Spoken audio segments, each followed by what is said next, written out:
The Creative Process Podcast. With Peter Puppteer and Catherine Natali. Welcome to the Creative Process Podcast. I'm your host, Peter Papagiorgio, with my beautiful wife, Catherine Natali. And of course, everyone always knows Chanel Bella. She's also in the house. Chanel's in the house. That's our little baby there. And I noticed today, Peter, we both are wearing blue. Wow. I just realized that. Wow. Yeah. Well, our minds were syncing. Well, blue is my favorite color, so. That's true. It matches your blue eyes. That's what I heard, yeah. Yeah. Yeah, well, what are you going to do?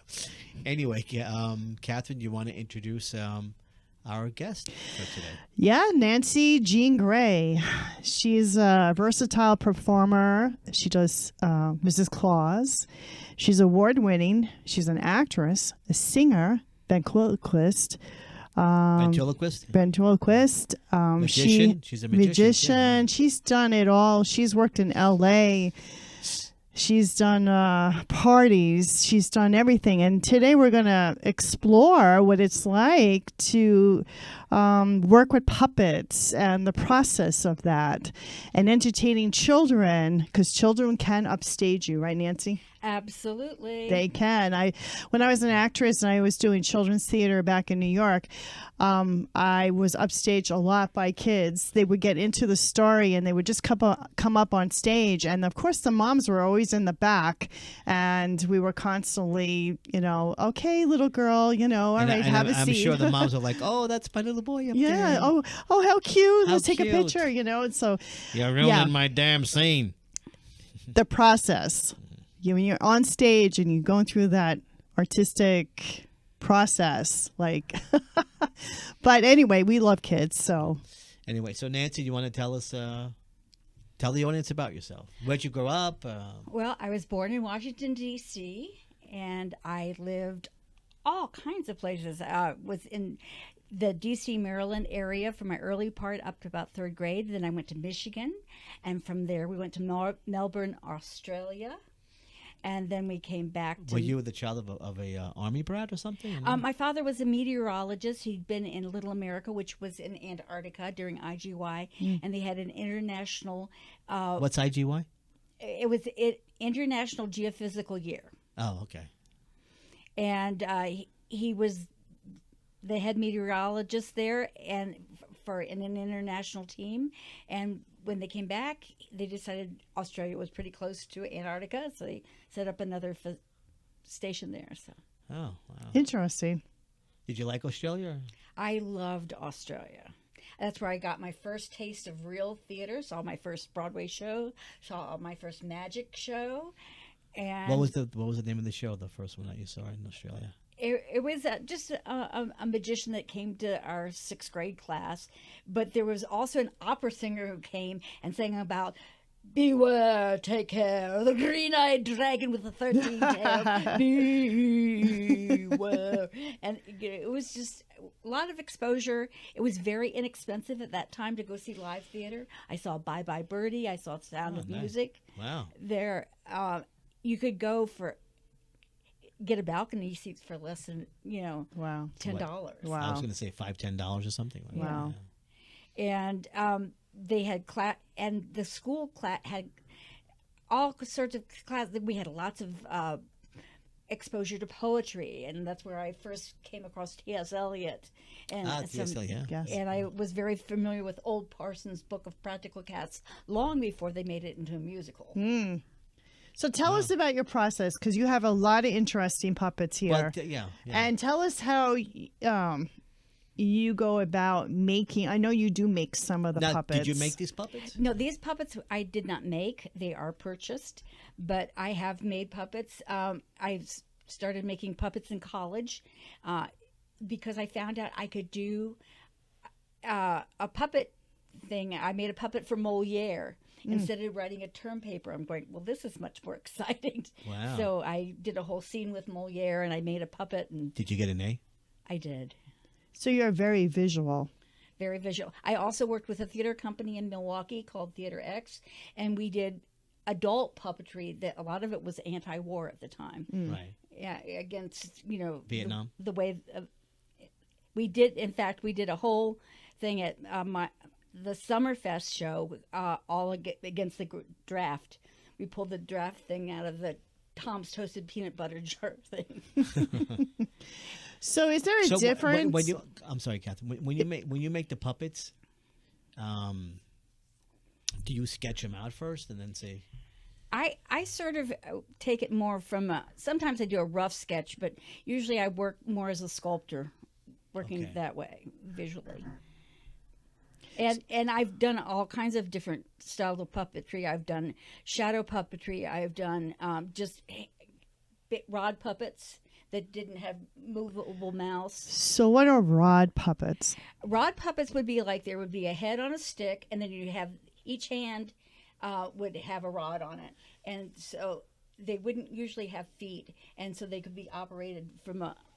From above. Oh, below. In fact, I worked with Prince George's puppet players, and we did Peter and the Wolf with the symphony orchestra. Nice. Using these beautiful puppets designed by Alan Sherman. But let me tell you, they were so heavy.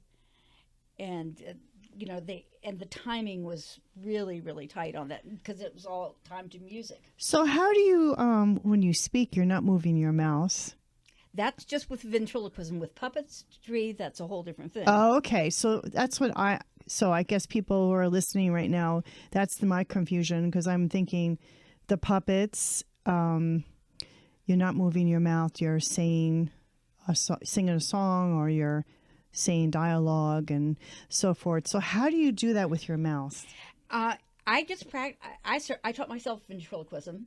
I was driving back and forth from the Florida Keys up to Miami to do a show for the Miami Herald's newspaper and Education Day. So you were talking to yourself. And so I started singing, and I found I could sing. Nary had a little lamb, and I had heard about the certain letters in ventriloquism or plosives, and so you can't go P, B, things like. Yeah. Hut, you have to sort of swallow with them. Oh, you swallow with it. The different words. Really? How do you get the dialogue? When you look at the puppet and you make the puppet, how do you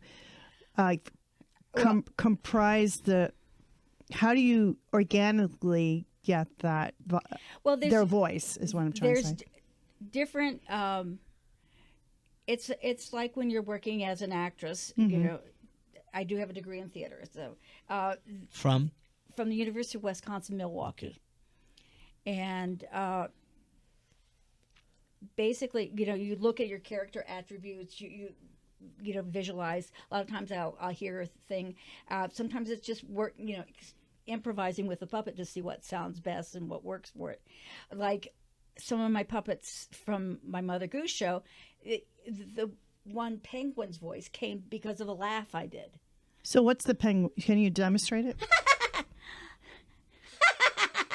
Nary had a little lamb. And Chanel's looking at her. And I tell people, well, I don't talk to the hand. I talk with my hand. Uh-huh. Right, with your hand, yeah. No, it's hard trying to coordinate the hand with the voice at the same. Like, how do you do that? Basically, when I've taught children, I've gone into workshops with children. I tell them it's like they're spitting the words out because some people would tend to, when they do a puppet, they swallow the words. I'm going, you're spitting it out. It's also the Henson technique. People before Henson used to just do it, keep the hand still. But with Henson, I remember they spit the words out. Yeah. Right. It's more like in your face. What's your favorite puppet? Depends on what I'm doing. Yeah. I once made a whole puppet for Carter G. Woodson, father of Black history. Now, that one I couldn't do the voice for because it would have been kind of odd for an old black man to sound like a white lady. So. Mm-hmm. Right. But I worked him Von Rakusa, which means I was all draped in black, and his feet were attached to my feet, and I was going to ask you about the full puppets, like because you have the feet and you have the hands, and then you have to do the mouth, the song or the dialogue. Right. That takes a lot of practice. I mean, Yes, you have rehearsal for that show since it was someone else doing the voice. There was rehearsal and choreography for what was happening during the Now, show. is anybody else in your family creative at all? Or? My father was a meteorologist. My mother was a secretary and then a homemaker. So, Any brothers and sisters? Or? I have a brother that was worked for Microsoft and did all Okay. that kind of inventing of chips and stuff like that. Yeah. Well, I mean, even though it is technical, that is creative too. It is, and he was also very good. He had perfect pitch, musically. My mother also played the piano. So. Oh, so there is some musical creative DNA. Yes. Yeah. My mother was a singer, so my mother would constantly say, "Oh, sing, sing, sing," and I would be like, "No, I want to act. I want to act." And nobody in my family really acted, so I acted because I had all these family members who were crazy, like they were real characters. So I wanted to act, but but I ended up doing both, singing now too. So yeah, And right too. right now and so forth. So I want to see you perform, Okay. and we want to do a little treat for everyone who's viewing this. She's quite talented. Catherine, and, hold on to Chanel because she might. yeah, and our out, dog so. might freak out a little bit, although she does like stuffed animals. So anyway, Nancy, take it away. Do you want me to start with the pig or the parrot? Let's start with the parrot, because the pig has an attitude, right? So Chanel's looking like, what is going on here? so this is going to be funny. Oh, hello, Peter. Oh, hello. How are you? Good. Oh, look who's here. Yes, I know. I know who's here. Well, I'm going to tell you. It's the lovely Chanel. Hi. Oh, you look so adorable. Chanel's like staring. Okay, are you going to sing for us? Here we go. 1, 2. Patty, that did not sound correct. You're a little horse. You're not a horse. You're a parrot. Okay, here we go. 1, 2. Oh. What was that? Oh, Now let's. Oh, you need to warm your voice up. Try this. Go la la la la la la la la la. oh. Try again. Oh, what happened? Me me me me me me me. Meow. Meow. Meow. Meow. You're not a You're not cat. a cat. Try again. La la la la la la la. Moo moo. How now? You're not a cow. Try again. La la la la la la la la la. Ee-ah. Well, you are acting like a donkey. Here, one more time. La la la la la la la. Nay! Quit horsing around. There's only one thing to do when she gets like this. I'm going to tickle her.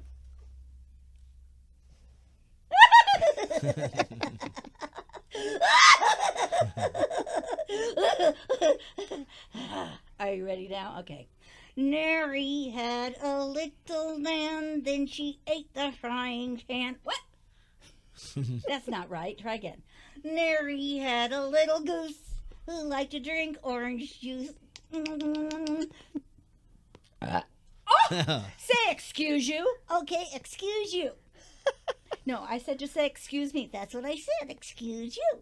No, I said excuse you. Oh, excuse me, Peter. Oh, you're excused. Okay. Yay. Nary had a little dog who liked to bark like a frog. What? No. Try again. Okay, I'll try another one. Little Bo Peep has lost her Jeep and can't find the keys to her Porsche. Leave her alone and she'll come home eating spaghetti and cream cheese. Spaghetti and cream cheese? Don't knock it until you try it. I think I'll pass. Kind of nauseates me. You think that would be good? Do you think that would be good? Yay. Okay. Thank you. You're welcome. Thank you. Do you like Chanel? Did you like it? Oh. Did you like it? Yeah. Yes, yes. Oh, yeah. Kisses. Thank you, Peter. You're welcome. Oh, thank you. So, what type of actress were you when you studied acting? Like you did character parts, or Character parts usually. What kind of roles did you usually play? When I went to school, they would have 32 male roles in a play. yeah, And then they'd have 2 female. Yeah. So you didn't get a lot of stage Not like time. today, everything is, more female roles now. So certain female actresses got to play a lot of stuff Mm. because they say, "Oh, well, you're good in that. You get to do it." Sure, yeah. Right. So right. that's why I was in the, and I was also a dance major until I. Oh, what kind of dance did you do? I did modern ballet. Wow. Yeah, I'm always fascinated by dancers because their body is like their instrument, like they can move in certain ways. When I was a kid, I would do tap dancing a little bit, but not really full on-set dancing, I think Chanel really liked what you did. Oh, she did. She's like really totally. I should know. So Nancy, what's the creative process for you? I look at what's got to happen within, like, I set up my Mother Goose show just using, and I picked Mother Goose because I'm going, oh, everything's in public domain.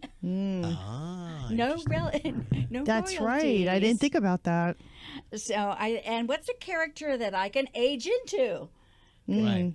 Because Mrs. Claus?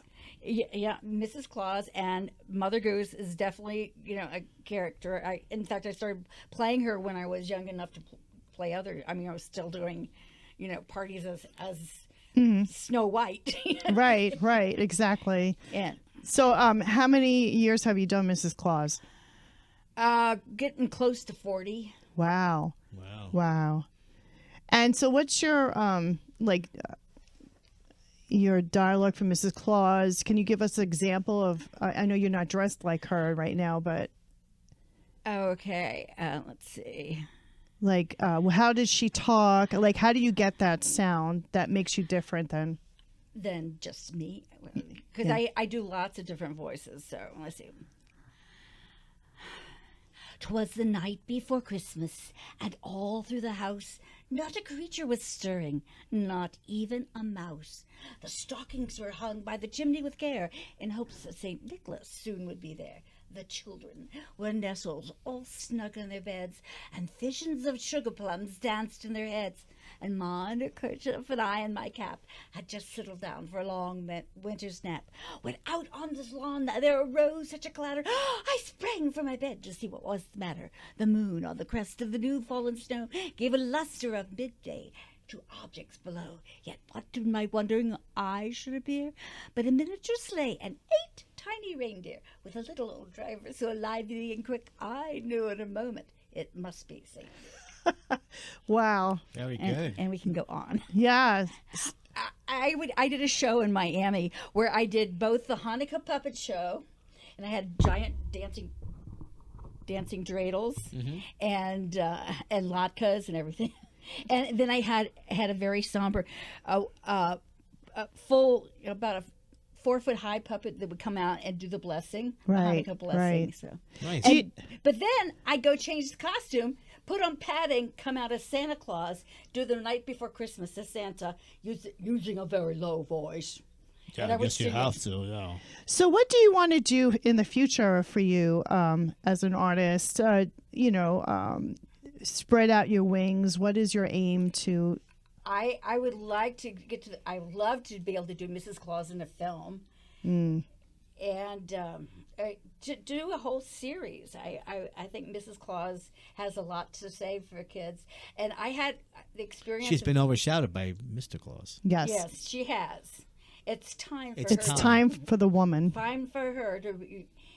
We say it's a year of the woman, and it is time for her to come out of the shadows. Because let's face it, she's the one that's been running the North Pole. Exactly. Oh, absolutely. yeah. Santa's busy doing his little. And Santa's a little heavy, so he has to be he has to getting move huge around. meals. Yeah, and and it's time. I'm sneaking vegetables into his cookies now. Oh, Because, okay. we've got Because you got to put him on a diet. Yeah.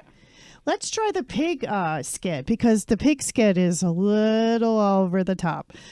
And she explained what he's got a little bit of an attitude, the pig. So this is another one of her characters. This is Petunia. Petunia, how are you doing today? Ha!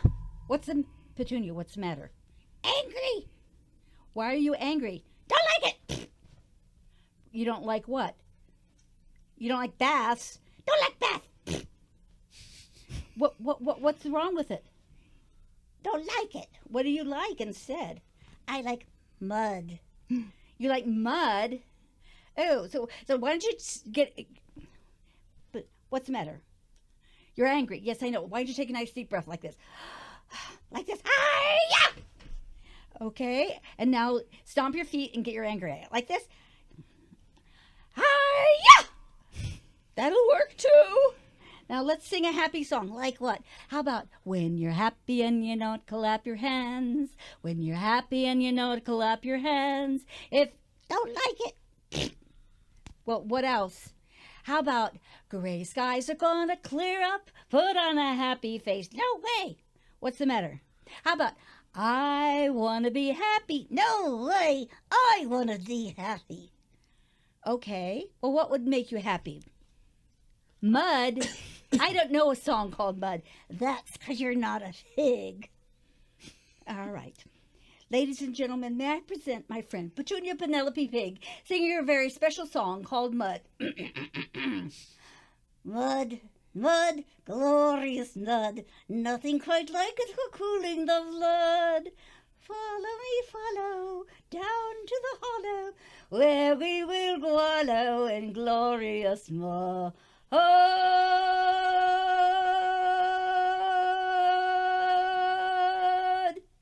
Thank you. Yay!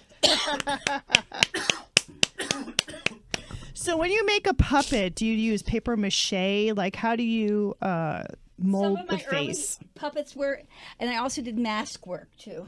In fact, my first puppet show that I did at a puppetry festival in Atlanta, my last piece, I did masks, and the other puppeteer that was working with me came out, and we had, it was very visual, sort of a cross between masking and dance stuff.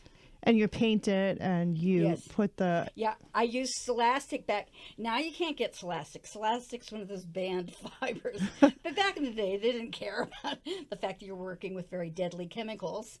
So, I made those kind of puppets that way too. Yeah. How long does it take you to make a puppet? Some puppets have taken me like 30 hours to make. Some puppets you can construct really fast. I actually taught kindergartners how to do soft sculpture puppets in a 4-week session. Wow. Kids that had never couldn't even use scissors yet. I taught them how to use needle and thread and do soft sculpture. Amazing.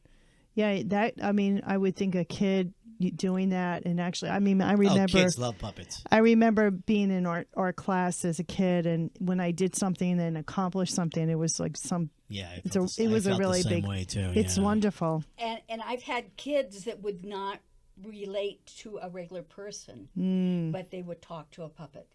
I did one class one time with special ed, and the instructors came to me. He said it was a 22-year-old autistic. He never reacted, and he reacted to my puppet. Oh, that's amazing. You made a change to somebody's life through just art. Art is very powerful, and the fact that we do not support it in our schools anymore is a crime. It is a crime. It is a crime. Yeah. Because without art, I'd probably be 6 feet under. I mean, as a writer, actor, you definitely wouldn't be happy. I would not be happy. I mean, you were born creative. Peter has been born creative. So have you. And so have I. We don't know any other way. I mean, when I look at people and they're not creative, I'm like, okay, well, there's got to be some passion somewhere. And there are people like that. They're just not creative. They just can't see. They can't visualize. They can't. And I just feel like I just can't understand that. I cannot wrap myself. And, I'm not judging anyone, but I just can't wrap, I'm so used to being creative, born this way. And, I'm sure you have the same. Oh, yeah. It was a big shock to me that people couldn't visualize, because I know how to draft patterns for costumes. I could just look That's right. You do costumes, too. I forgot. Yes. And when I costumed my first touring children's theater, I couldn't believe that other people didn't know how to do it. I'm going, yeah. But I can do it. So you say you have a whole array of costumes. Can you tell us how many costumes you have at I home? don't know that I have a number, but I have Mother Goose costumes. I have Mrs. Claus, and very, very many looks for Mrs. Claus.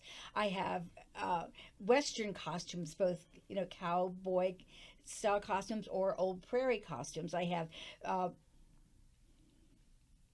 costumes for the 1920s, 1930s. Oh, nice. I have Edwardian costumes. I have tons of Victorian So costumes. theater companies, if you're looking for a costume, contact Nancy. And it's not just costumes. I have hats. That's right. Hats are so hard She's to a hat find. lady. She's a hat lady. I have. Get your hats here. Get your hats here. Yeah, I have. And that's a program I hope to do one day with Wow. a bunch of hats. Wow.